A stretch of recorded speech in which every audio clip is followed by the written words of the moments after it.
Welcome to the deep dive. Today we're taking a fascinating detour, really, out of our usual topics and into the world of pure mathematics. We are. Our mission today is to understand a singular discovery, one that was born from, of all things, a momentary observation in a university classroom. And it ultimately led to this profound universal law that governs how numbers work. Yeah, we're diving deep into the work of Julio Chai.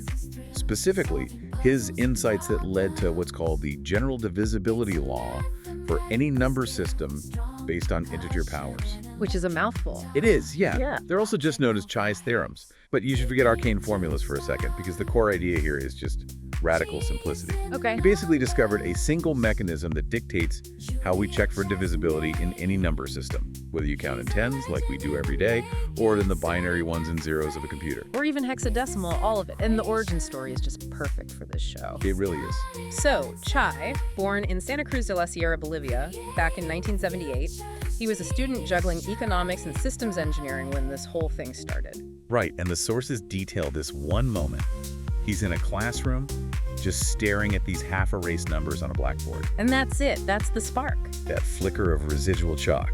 It led him to realize that all the old rules we use, like, checking if a number ends in 0 or 5 to see if it's divisible by 5, they weren't just happy accidents. All just isolated tricks. Exactly. They were the visible surface of a much deeper, recurring mathematical structure. So if we look at his whole body of work, this spans 2 decades, right? From that initial observation to the full generalization, what's the one universal concept he unearthed? The foundational discovery is that divisibility is tied directly to the exponent of the divisor. So if you want to check divisibility by some integer power, let's say p to the n, it's that exponent at the n that acts as the divisibility signature. So the exponent tells you everything. It tells you the precise number of digits, starting from the right, that you have to look at. Chai called this the recognition length. He didn't invent a method, he formalized this fundamental law of arithmetic structure.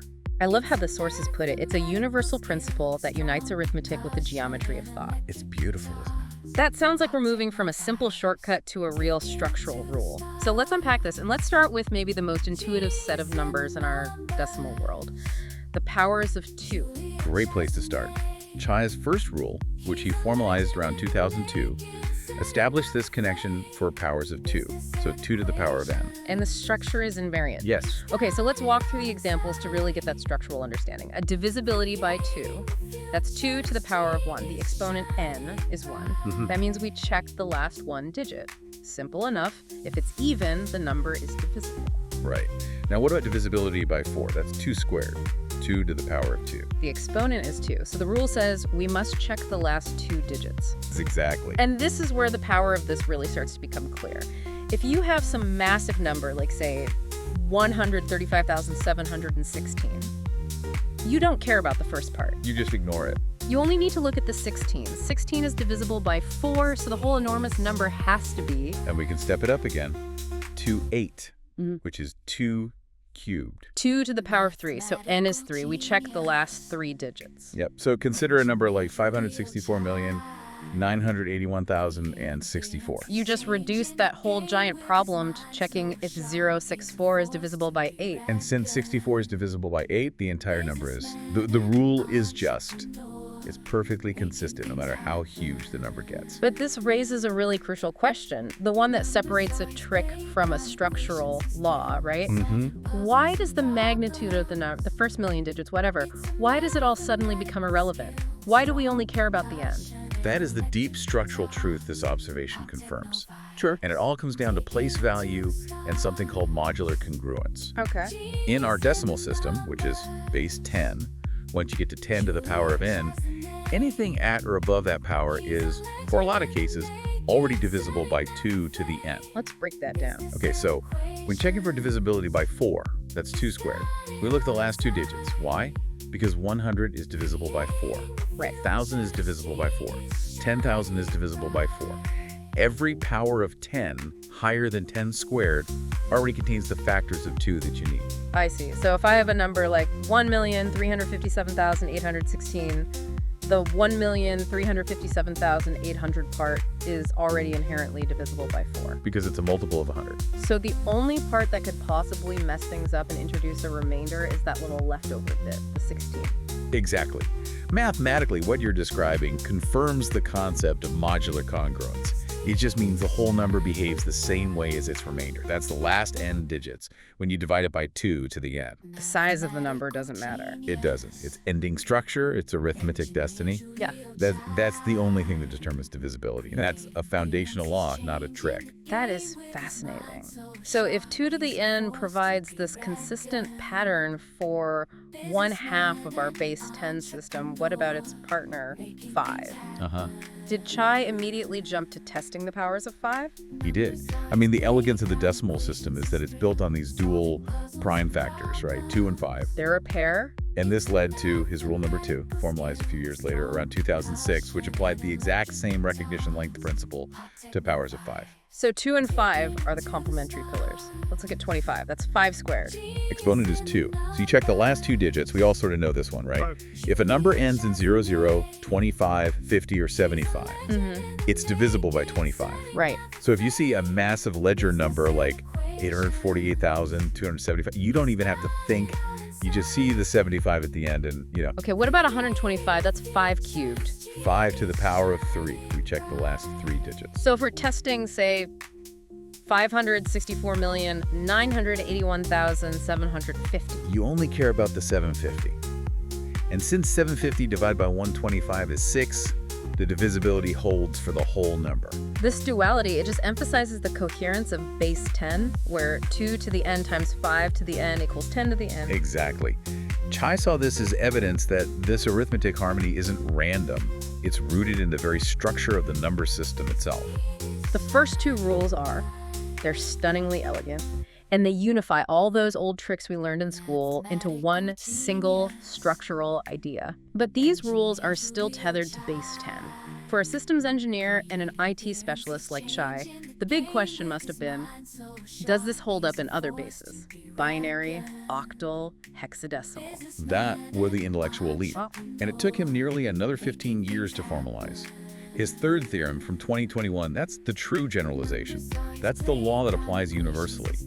The sources even note it rebels against the decimal system by proving its principles aren't unique. Okay, let's slow down here and really nail this. What is the universal principle for any numerical base b? So the law dictates that for any number n in any base b, its divisibility by a power of that base, b to the k, is determined only by the last k digits. That's it. That's it. You don't need to perform the division. You just need to check the divisibility of that recognition link, k.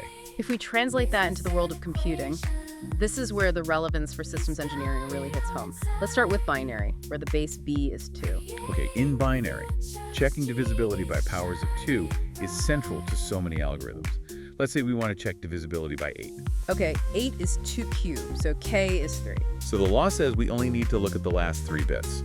If those last 3 bits are 000, the number is divisible by 8 instantly. Binary number like, 10101000 Is instantly divisible by 8 because it ends in those 3 zeros. And for a computer, checking those last 3 bits is a single, incredibly fast operation, much faster than running a full division routine. Oh, absolutely. It's an efficiency game that's built right into the structure of the math.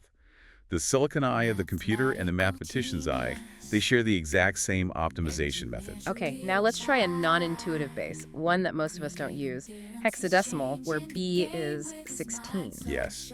This is where the generalization really earns its stripes, because most people have no idea what the divisibility rules are for powers of 16. All right, let's check for divisibility by 16 squared. That's 256 in our decimal system. Right, so we're checking b to the k, where b is 16 and k is 2. The rule states we only look at the last 2 hexadecimal digits. So the easiest check would be if the number ends in 00 in hex. Yes, if it ends in 00 sub 16, it is definitely divisible by 256. But what if it ends in something else? Okay. Say we have a massive hexadecimal number that ends in A0. A0 sub 16. Okay. We have to determine if A0 in hex is divisible by 256. So A0 translates to 160 in decimal. And is 160 divisible by 256? No. No. Therefore, the entire massive hexadecimal number is not divisible by 256. The structure is perfectly preserved. The last k digits must be divisible by b to the k. I see. So the rule is invariant, that A0 is acting as the remainder. And if that remainder isn't 0 or a multiple of your divisor, the whole thing fails the test. Precisely. It proves that these laws of divisibility are preserved across all numerical languages. So Chai's work really moves the discussion from, hey, what's the trick for this number, to... This is a universal law of numerical order. Exactly. It confirms that, coherence is a property of thought, not of the symbol you're using.